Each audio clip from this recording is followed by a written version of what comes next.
तो नमस्कार।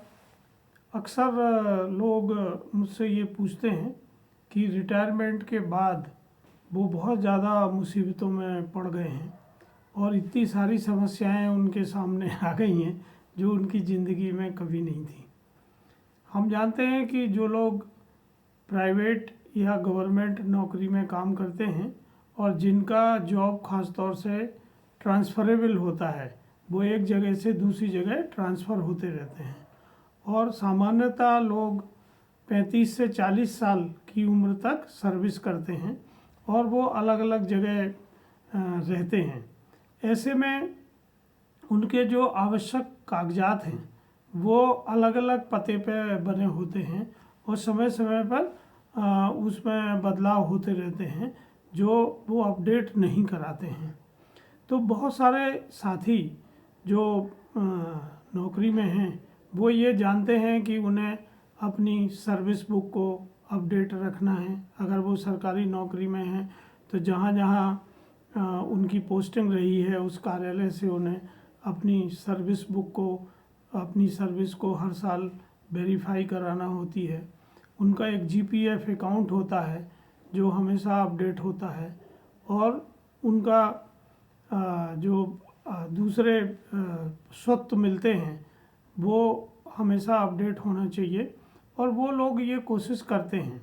पर बहुत सारे जो व्यक्तिगत डॉक्यूमेंट होते हैं उनको अपडेट कराना वो भूल जाते हैं और ऐसी स्थिति में उनके सामने रिटायरमेंट के बाद भारी संकट उत्पन्न हो जाता है और उन्हें अलग अलग कार्यालयों के समय समय पर चक्कर काटना होते हैं।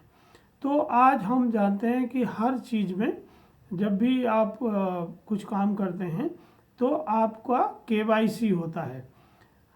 केवाईसी में आपको अपना परिचय बताना पड़ता है जिसमें आपका नाम, जन्म तिथि, निवास का स्थान, आपका मोबाइल नंबर ये एक जैसा होना चाहिए। लेकिन जिन लोगों का जॉब ट्रांसफरेबल होता है उनकी ये सब चीज़ें एक जैसी नहीं होती हैं। तो अभी एक कार्ड है जो आधार कार्ड है, वो एक स्थायी डॉक्यूमेंट हो गया है और हमें ये कोशिश करना चाहिए कि हम रिटायरमेंट के बाद जहाँ रहने वाले हैं, जहाँ जाने वाले हैं, तो रिटायरमेंट के पहले हमें अपने आधार कार्ड को अपडेट करना चाहिए। वहाँ उस स्थायी पते को उसमें डलवाना चाहिए और अपनी जन्म तिथि और नाम को सही स्पेलिंग देखना चाहिए, क्योंकि कई बार हम हिंदी में लिखते हैं और अंग्रेजी में स्पेलिंग गलत हो जाती है, तब भी हमें अपने डॉक्यूमेंट मैच करने में दिक्कत आती है। तो पहली चीज़ है आधार कार्ड। दूसरा, अगर आपका ड्राइविंग लाइसेंस है तो उस पर भी आपका एड्रेस होता है, तो आप कोशिश करें कि ड्राइविंग लाइसेंस में अपने एड्रेस को अपडेट कराएं। तीसरी चीज़ है पैन नंबर। अगर आपके पास पैन कार्ड है तो उस पैन कार्ड पे भी आपको अपना नाम, जन्म तिथि और अपना एड्रेस अपडेट करना चाहिए। चौथा है, अगर आपके पास पासपोर्ट है तो उस पासपोर्ट पर भी आपको वही पता और नाम और आपकी जन्म तिथि को सही करना आवश्यक है। फिर आप जहाँ रहने वाले हैं वहाँ आप अपने रहने के स्थान के आसपास ही ऐसा बैंक निर्धारित करें जिसमें आपकी पेंशन आ सके और उस बैंक में आपका खाता होना चाहिए और उसमें भी आपकी केवाईसी का मतलब है नो योर कस्टमर। जो आपका मतलब बैंक का जो ग्राहक है उसके बारे में जानकारी उनके पास होना चाहिए, वो अपडेट होना चाहिए। फिर यदि आप के अकाउंट हैं तो उसमें आपको अपने नॉमिनी, उत्तराधिकारी को नामांकित करना चाहिए ताकि आगे चल के कोई दिक्कत ना हो। तो ये ऐसी बेसिक जानकारियां हैं जिनमें आपको अपडेशन चाहिए ही होता है। इसके अलावा आप वहाँ के वोटर लिस्ट में अपना नाम ज़रूर डलवाएं। यदि आपके पास पुराना राशन कार्ड है तो उस राशन कार्ड को उस अपने निवास के स्थान पर अपडेट कराएं जहाँ आप रहने वाले हैं। आपके पास गैस का कनेक्शन होगा, उस गैस के कनेक्शन को अपडेट कराएं।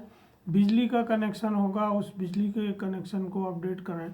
आपकी जो प्रॉपर्टी है उसका सभी दफ्तरों में सही नामांकन होना चाहिए। जैसे जिससे आपने प्रोडक्ट ख़रीदा है जो प्रॉपर्टी खरीदी है, इसके साथ ही आपने स्थानीय शासन निकाय में, नगर पालिका, नगर निगम या ग्राम पंचायत में उस प्रॉपर्टी को दर्ज कराया है, नजूल में उस प्रॉपर्टी को दर्ज कराया है, वहाँ सभी नाम और आपकी स्पेलिंग सही होना चाहिए।